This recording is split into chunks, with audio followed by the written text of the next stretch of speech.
ఇళ్ల పట్టాల కార్యక్రమానికి ఈరోజు ముగింపు పలికి వారందరికీ కూడా ఒక శుభం సందర్భంలో వారికి పట్టాలు ఇచ్చే కార్యక్రమానికి సంబంధించిన గౌరవ నాయకత్వం వహిస్తున్న ముఖ్యమంత్రి శ్రీ రేవంత్ రెడ్డి గారికి, అదేవిధంగా రెవెన్యూ శాఖ మంత్రి, గృహ నిర్మాణ శాఖ మంత్రి, సమాచార పౌర శాఖ, 3 శాఖలకు సంబంధించి మీ కన్సర్న్డ్ అన్ని కూడా ఆర్గనైజ్ చేసేటువంటి మినిస్టర్గా శ్రీ పొంగులేటి శ్రీనివాసరెడ్డి గారు, అదేవిధంగా అకాడమీ చైర్మన్ శ్రీనివాసరెడ్డి గారు, అనిల్ కుమార్ యాదవ్ గారు, వేం నరేందర్ రెడ్డి గారు, చామల కిరణ్ రెడ్డి గారు, మల్లెడ్డి రంగారెడ్డి గారు, మేయర్ గారు, డిప్యూటీ మేయర్ గారు, ఇన్ఫర్మేషన్ కమిషనర్ గారు, ఇక్కడికి విచ్చేసిన సీనియర్ జర్నలిస్టులు అందరూ, ఎన్ఎస్సీ అప్పటి నుంచి చూస్తుంటే ఇప్పటి వరకు అంత పెద్ద పెద్ద మనుషులుగా ఉన్నటువంటి జర్నలిస్టులు అందరికీ పేరు పేరున నమస్కారాలు.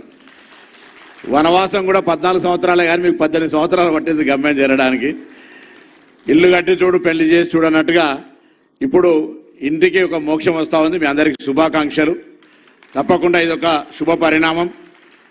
ఎందుకంటే ప్రభుత్వానికి ప్రజలకు మధ్య వారధిగా ఉండేటువంటి వృత్తిలో ఉండి, ఇంతకుముందు పెద్దలు శ్రీనివాసరెడ్డి గారు చెప్పినట్టుగా మండలాల్లో, జిల్లాల్లో కొద్దో గొప్ప వారికి అక్కడనే స్థిర నివాసాలు ఉండడం వల్ల వృత్తిపరంగా ఇబ్బంది లేకపోవచ్చు. కానీ వృత్తిపరంగా అన్ని జిల్లాల నుంచి, అన్ని పట్టణాల నుంచి ఇక్కడికి వచ్చి వృత్తిపరంగా చేస్తూ ఉన్నటువంటి మీ అందరికీ సంబంధించిన ఒక ఇల్లును, ఉదాహరణ నేను కూడా ఒక ఇల్లు కట్టుకోవాలంటే ఎకరన్నర అమ్ముదిలో గుంట వచ్చే పరిస్థితి లేదు ముఖ్యమంత్రి గారు. అట్లా అమ్ముకొని ప్రాక్టికల్గా చూసినాం, చాలా ఇబ్బంది ఉన్నది.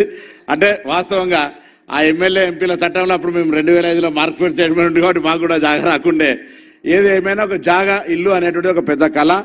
దాన్ని ఈ సందర్భంగా 18 సంవత్సరాలు పరిష్కరించబడినటువంటి ఒక సమస్య జటిలమై, మరి పెద్దలు ఈ సందర్భంగా మనం ఇద్దరికి ప్రత్యేకంగా కృతజ్ఞతలు చెప్పాలి. ఒకరు మన చీఫ్ జస్టిస్ గౌరవ రమణ గారికి అయితే, దాన్ని అమలు చేసినటువంటి గౌరవ ముఖ్యమంత్రి గారు కూడా సమస్య పరిష్కారమై 2 సంవత్సరాలు అయింది. మనం అందరూ, మీరు అందరం కొట్లాడి సాధించుకున్న తెలంగాణలో మన ప్రభుత్వం ఏర్పడి కూడా దాన్ని మనం పరిష్కరించలేకపోయినాం. కానీ ప్రతిపక్షంలో ఉన్నప్పుడు రాష్ట్ర కాంగ్రెస్ అధ్యక్షుడిగా రేవంత్ రెడ్డి గారు పార్టీ తరఫున మీకు హామీ ఇచ్చి 2 సంవత్సరాలు ఈ అంశం పెండింగ్లో ఉన్నప్పుడు కూడా మేము ఏర్పడ్డ మొదటి సంవత్సరంలోనే ఈ యొక్క సమస్యను పరిష్కరించి ఈరోజు మీ అందరికీ కూడా ఆ యొక్క జటిలమైన సమస్యను పరిష్కారం చేసి మీకు అందజేస్తూ ఉన్నారు. నేను గౌరవ ముఖ్యమంత్రి గారికి గ్రామీణ ప్రాంతాలకు సంబంధించి ఒక గ్రామీణ ప్రాంత నియోజకవర్గం, హుస్నాబాద్ లాంటి నియోజకవర్గం నుంచి ప్రాతినిధ్యం వహించే సందర్భంలో ఈరోజు గ్రామీణ అక్రిడేషన్లు, జర్నలిస్టులు, నైపుణ్యత లేదా నైతిక విలువలకు సంబంధించి శ్రీనివాసరెడ్డి గారు చెప్పినారు కాబట్టి నేను ఆ మాటల జోలికి పోను. కానీ దయచేసి క్షేత్ర స్థాయిలో నిజంగా ఇబ్బందుల్లో ఉన్నటువంటి కొంత జర్నలిస్టులు ఉన్నారు. వారికి కూడా వృత్తిలో నైపుణ్యం ఉండి నిబద్ధతతో పనిచేయగలిగి వారు ఎటువంటి పొరపాటు చేయకుండా ఉండాలంటే, ఎక్కడైతే అవసరం ఉండి ఇల్లు లేదనుకుంటారో వాళ్ళందరూ కూడా ఒక చట్టంలోనే ఏదైనా ఒక పద్ధతిని చేసి రాష్ట్ర వ్యాప్తంగా మండల కేంద్రాల్లో, జిల్లా కేంద్రాల్లో ఉన్నటువంటి వాళ్ళందరికీ, ఎందుకంటే 2000 నేను అనుకుంటా నెదురుమల్లి జనార్దన్ రెడ్డి గారు ముఖ్యమంత్రి ఉన్నప్పుడు కరీంనగర్లో అప్పుడు దేవులపల్లి అమర్ గారు వారందరూ అక్కడ ఉండి, రమణారావు గారు కూడా అక్కడ ఉండి, వీళ్ళందరూ కూడా అప్పుడు ఆ రోజు మరి అక్కడ జర్నలిస్టులకు స్థలాలు ఇచ్చడం జరిగింది. అట్లనే ఇప్పుడు కూడా ఒక చరిత్రలో నిలిచిపోవాలనుకుంటే అప్పుడు ఆనాడు జర్నలిస్టుల కాలనీలుగా ఎట్లయితే ఏర్పడ్డాయో రాష్ట్ర వ్యాప్తంగా కాంగ్రెస్ ప్రభుత్వంలో మేమంతా కూడా వినడం, మేము చెప్పిందే మీరు వినాలనేటువంటి మనస్తత్వం ఉండే పార్టీ కాంగ్రెస్ పార్టీ కాదు.